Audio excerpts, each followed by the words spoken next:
Hello everyone, welcome back. And today I'm going to tell you about the fourth part of Joseph's story. It's called The King's Strange Dreams. One night, Pharaoh, ruler of Egypt, dreamt a queer dream.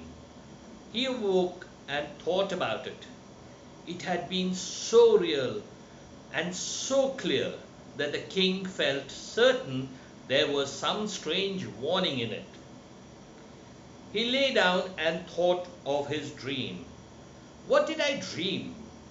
I dreamt that I stood beside the river, and as I stood there, 7 cows came out of the water.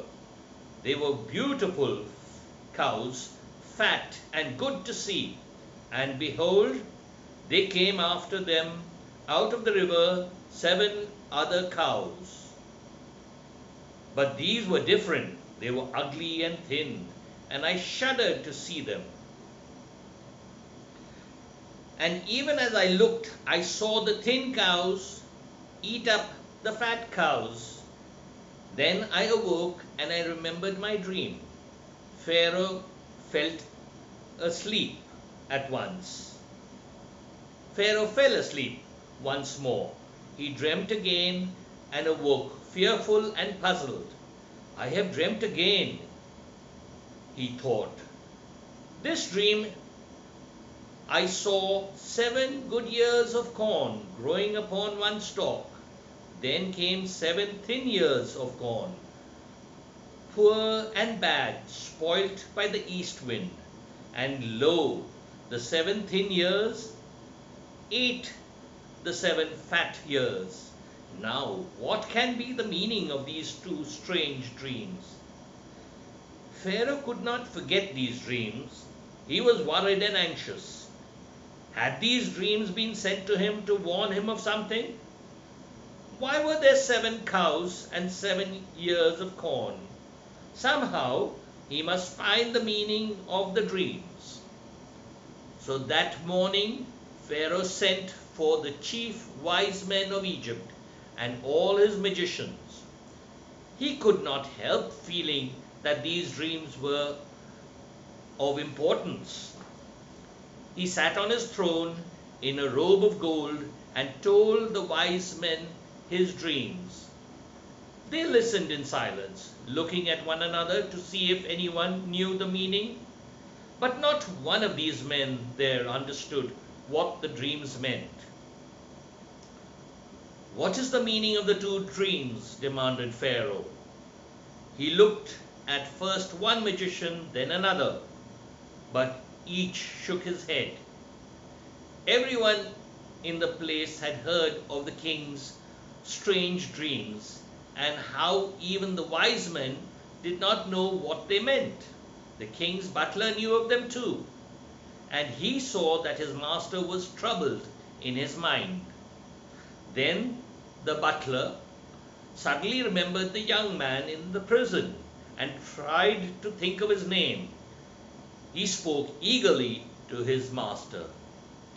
"Lord," he said, "I have just remembered something I should never have forgotten.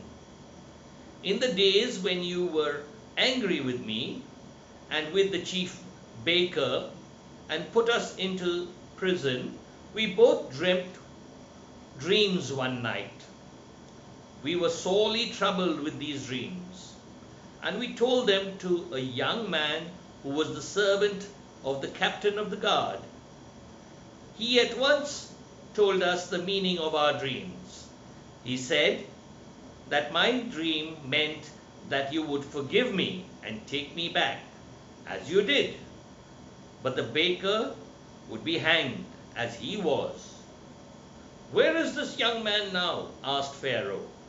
"Lord, in prison still," said the butler. "I promised him I would remember him and speak to you of him so that he might have his freedom. But until this day I did not remember him." "Send for him," commanded Pharaoh. Then a messenger was sent to the governor of the prison, that Pharaoh wished to see his servant Joseph. The governor was glad, for he liked and trusted Joseph. He sent for the young man and allowed him to bathe himself and shave, and put on good clothes so that he might appear before the king. And so it came about that Joseph stood before the mighty Pharaoh and heard him speak. "I have dreamt a dream," said Pharaoh, "and no one can explain it to me. No, not one of all these wise men and the magicians you see before me. But I have heard it said of you that you know the meaning of dreams. It is not I who gives the dreams, nor is it I who gives the meaning," answered Joseph. "It is God." And then Pharaoh told Joseph his two dreams. The one of the 7 fat cows being eaten by the 7 thin ones, and the second dream of the 7 good ears of corn being eaten by the 7 thin ones. "Now tell me the meaning of these two dreams," he commanded. Joseph knew at once that the strange dreams meant. "The two dreams are one," he said. "In these dreams, God has shown Pharaoh what is about to happen. The 7 good cows are 7 years, and the 7 good ears of corn are the same 7 years. The 7 thin cows that come after the 7 good cows are also 7 years, and the 7 poor ears of corn are the same 7 years. Both dreams are really one. Now, as I have said, God has shown Pharaoh what is about to happen. And the meaning of the dreams is this: Behold, there will come 7 years of great plenty throughout all the land. But after them shall come 7 years of famine and terrible hunger, when there are no harvests and people will starve. Then the 7 years of plenty will be forgotten. The famine will be so terrible that God has warned Pharaoh twice in his dreams, so that he may surely know what is about to happen." Pharaoh listened in silence to the young man. He knew at once that the meaning was right, and all the wise men knew it too. The king's dreams had been a double warning. Pharaoh thought over what Joseph had said. So there were to be 7 good years of plenty, and then 7 bad years. What would be the best thing to do? He spoke again to Joseph, thinking that as the young man had been wise enough to explain his dreams to him, he would also be clever enough to say what might be done for the best. "What would your God have me do?" he said. Joseph stood in thought. He was wise beyond his years, and his counsel was good. "Let Pharaoh look out a man discreet and wise," he said, "and set him over the land of Egypt. Let Pharaoh do this, and let him appoint officers over the land who will take a fifth of the harvest of corn during the 7 good years. Store this corn in great granaries, where it will keep until the 7 bad years come. Then, when the famine is here, and the people hunger for food and have none, open the granaries and sell them corn for bread." Pharaoh listened and marveled at the good sense and the wisdom of the man. He had been amazed at the way Joseph had explained his dreams, and now was even more amazed at the simple and direct answer Joseph gave to the problem of the 7 good years and bad years. he turned to his wise men and his servants. "Where could we find a man such as this one?" he said. "The Spirit of God is in him." Then he turned to Joseph and spoke gravely to him. "If God has shown you all this, then there can be none in my kingdom wiser than you are. You shall be the man discreet and wise, whom I shall put over the land of Egypt. You shall be over my house, and you shall appoint the officers who will take up the fifth of corn each year, to keep until the years of famine. No one in the land shall be greater than you, save only myself." Then Pharaoh took off his ring from his hand and put it upon Joseph's hand. He gave him robes of fine linen, such as only the chief lords wore, and put a chain of gold about his neck. "See, I have set you over all the lands of Egypt," said Pharaoh.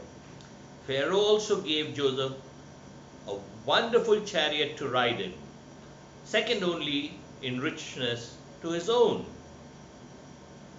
In this Joseph rode out over the lands of Egypt, with a runner before him and to announce his coming. He was second in the land and only the king over him. Pharaoh's friend and counsel trusted beyond any other man. Then came the 7 years of plenty, as the dream had foretold. In these years the harvests were wonderful, and the people marveled at the abundance of corn. Joseph appointed a man in each district whose duty it was to take a fifth of all the corn that was harvested. Great granaries were built in the city, and much corn was stored there. As the years of plenty went by, these enormous granaries, storehouses of grain, were filled to the roof. And at last there was so much corn in the store that it could no longer be measured. Joseph saw that his commands were obeyed and knew that there was a vast store of food hoarded in every city of Egypt. Then came the 7th and last year of plenty. Joseph took a fifth of the corn once more and sealed up the granaries, for he knew that no more good harvest would come until the next 7 years had passed. And now came the 7 years of famine. The harvests were bad everywhere, not only in Egypt, but in all the lands around. Year after year went by, and still the corn failed, and people began to starve. They soon ate what they had stored up for themselves, and then they cried out to Pharaoh for bread. "Go to Joseph, my counselor," said the king. "What he says you do." Then Joseph, who saw that it was time to use his stores of corn, gave orders that the great granaries should be opened, and that the corn stored in them should be sold to any who wished to buy. He himself fixed the price of the corn, and soon Pharaoh's treasure chamber was filled with money. Not only did the Egyptians come to buy corn, but strangers from all the lands around, for in these lands too the harvests had failed, year after year, and the people were starving. The news spread from mouth to mouth that there was corn in Egypt, and men mounted their camels, their horses, or their donkeys, and made haste to go to Egypt to buy corn for their hungry families. Tomorrow we'll hear the 5th part about Joseph and his brothers. So join me again, and I hope you enjoyed this. Bye-bye.